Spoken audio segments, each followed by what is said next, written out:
You know, the kind of town where everyone knows everyone, where the local diner serves coffee in mugs stamped with your name, and everyone will lend a hand to a neighbor in need?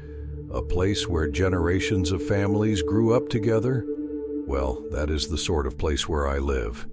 Sure, it is a bit rustic. Hell, I barely have reliable internet. But it is nice enough for us. It's the kind of place where time feels like it's standing still, except for one thing: the nights. The nights here are a little different. I've lived here all my life, and there's no place I'd rather be. Or at least, that's what I used to think.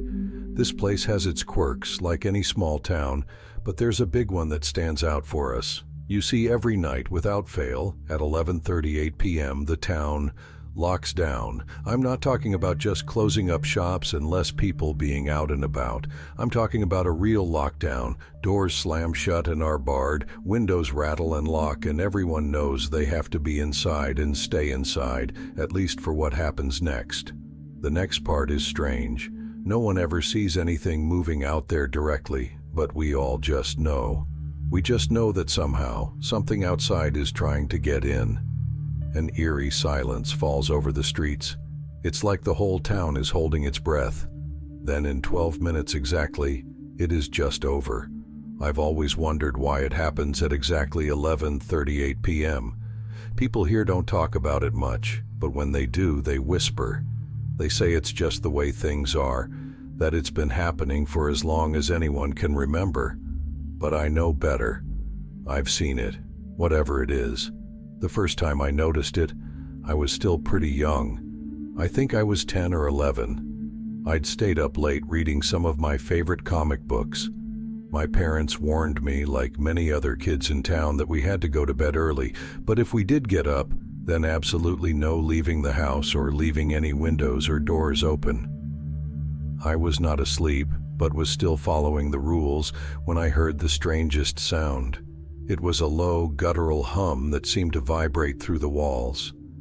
I looked out the window, and that's when I saw it. The streets were empty, but there was a presence. It's hard to describe. It wasn't a person or an animal. It was something else, something that didn't feel like it belonged. It moved with this strange, jerky motion, like it wasn't entirely in control of its own body. It radiated a disturbing sense of distortion that made my head hurt and my eyes had a difficult time focusing on it. I could feel this overwhelming sense of hunger that made my skin crawl. Before I knew it, it was over. It had passed my house, and I realized I had been staring out my window in a hypnotic daze.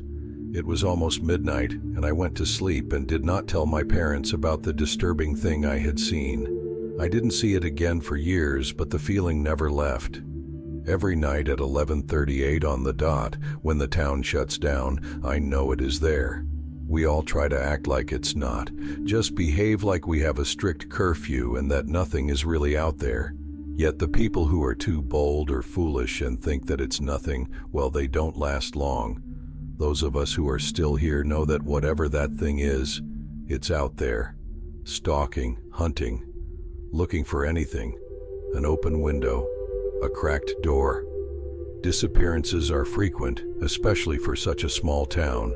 The police have a whole song and dance for anyone who goes missing from the outside, but when it is a resident, well, it is more of a case where the families of the victims are reprimanded for not having known better. No one knows why the window of time is so mercifully brief. Almost just as suddenly as it starts, it's over. By 11:50 p.m., the streets are quiet again, and the town feels normal. But it's not normal. It never was.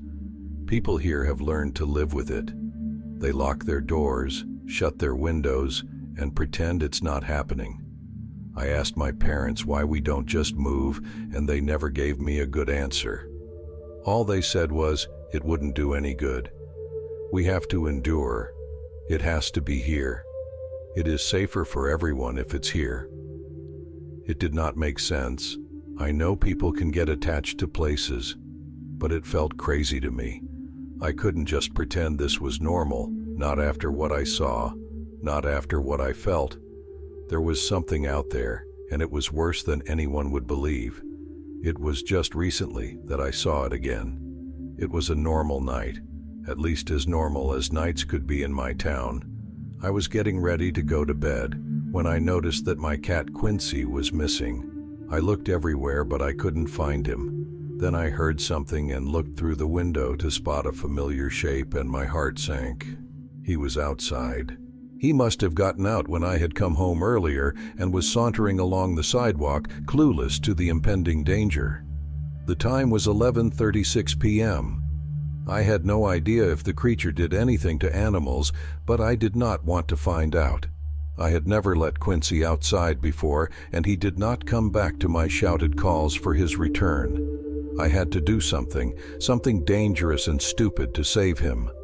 I rushed outside, sprinting toward him and trying to grab him and bring him in before it was too late.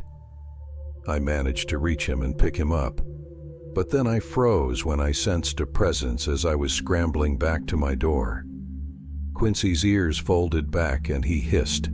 I felt paralyzed, and then I thought I saw it again. It was different this time, larger and more overwhelming than before. Its presence seemed to fill the entire street, pressing against the houses like an unseen force.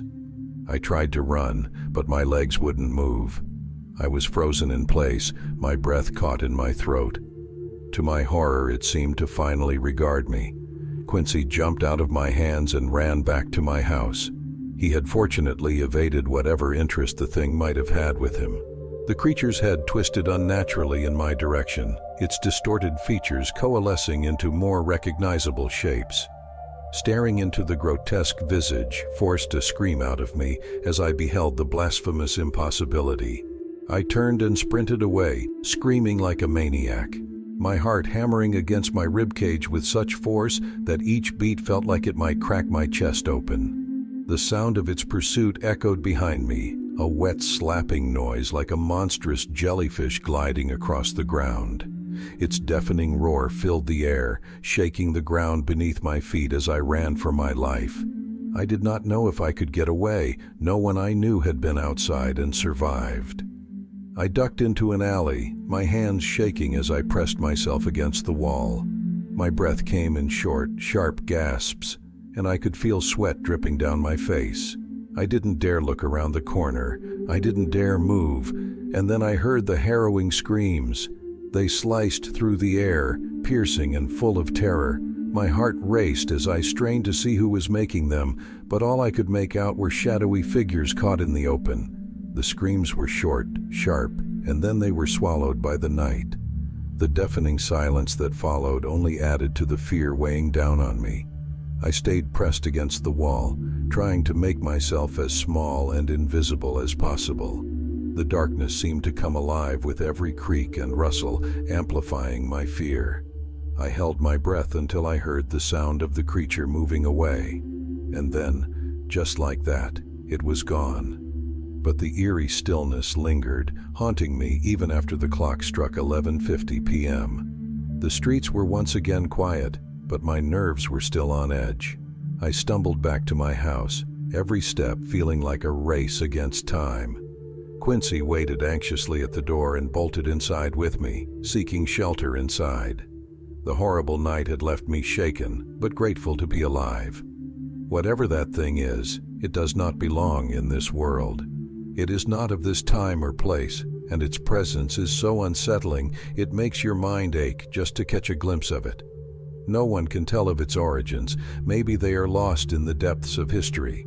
But whatever its history, it remains. Always there, lurking in the shadows every night without fail. At that point, I did the one thing you probably think everyone should have done by now. I left my hometown. I moved to the largest city I could reach to get away from it all. My parents did not approve. In fact, they tried to tell me I could not go. I was so desperate to get out of there that I had to sneak away in the early morning when they could not interfere. I never understood why we all stayed there and tried to ignore the eldritch nightmare that hunted us at night. It seemed so simple, and I felt better at first. The city felt alive with the hum of traffic and the distant chatter of people during the day, a cacophony that made me feel safe, anonymous. Indeed, I thought I'd left the nightmare behind, that the creature was just a memory, a relic of a past I could bury. My new apartment is a cozy studio on the 5th floor, with a view of the bustling streets below. High enough where looking out the window does not fill me with dread at night. Unfortunately, something happened last night that has shattered the fragile illusion of my peaceful transition. On the first night in my new place, I sat on the edge of my bed, flipping through a magazine to distract myself from the creeping unease that had settled in the pit of my stomach. The clock on the nightstand read 11:28 p.m. I told myself I was being paranoid, that the creature was gone, that I was safe now. But the weight of the past lingered, a shadow in the corner of my mind that I couldn't shake. By 11:38 p.m., the city outside my window was eerily quiet. The usual sounds of traffic and distant music had faded, replaced by an unsettling stillness. I tried to focus on the magazine, but my eyes kept drifting toward the window, the darkness beyond the glass pressing in on me. And then I heard it, a soft, tentative tap against the pane. My heart skipped a beat. I froze, the magazine slipping from my fingers and falling to the floor. The sound was light, almost imperceptible, but it sent a chill coursing through my veins.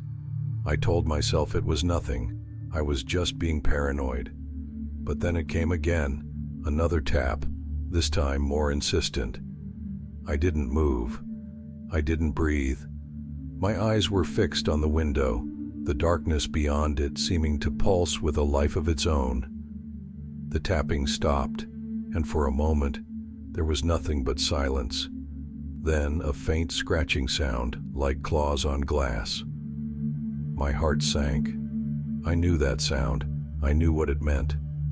Slowly, with my legs trembling beneath me, I rose from the bed and approached the window. My hand reached for the curtain, hesitated, and then with a deep, shaky breath, I pulled it back. What I saw made me freeze in terror. The creature was perched on the fire escape outside my window, its twisted form silhouetted against the moonlit sky. Its eyes glowed with an unnatural light, and its presence seemed to fill the room, pressing in on me with an unspeakable horror. I tried to scream, but the sound caught in my throat. The creature's head tilted to the side, its gaze locked on mine, and I felt a wave of dread wash over me. It was here. It had followed me. And then, as if in slow motion, its mouth opened, revealing rows of jagged teeth, and it let out a low, guttural growl. The sound shattered the paralysis that held me in place. I stumbled back, my voice finally breaking free in a raw, terrified scream. The creature's form seemed to blur and shift, its presence filling the room with an unspeakable darkness. And then, everything went black. I regained consciousness, and I know it is not over. There is no escape from this thing that has followed me. I consider what my parents had said when I asked them why we never moved. Then, with dawning horror, I realized the truth of their words. It is safer for everyone if it's here. They did not mean it was safer for us. They meant it was safer for everyone else. They knew the danger. They stayed to keep it there. Now, in my ignorance, I have made a huge mistake. Somehow, it knew I left. It has followed me here, to a place where over 1 million people will soon know about its existence, and maybe more if it moves beyond that. I am so sorry for bringing it here. I didn't know. Please, for your own safety, stay inside between 11:38 p.m. and 11:50 p.m. By now, it might not be safe wherever you are as well.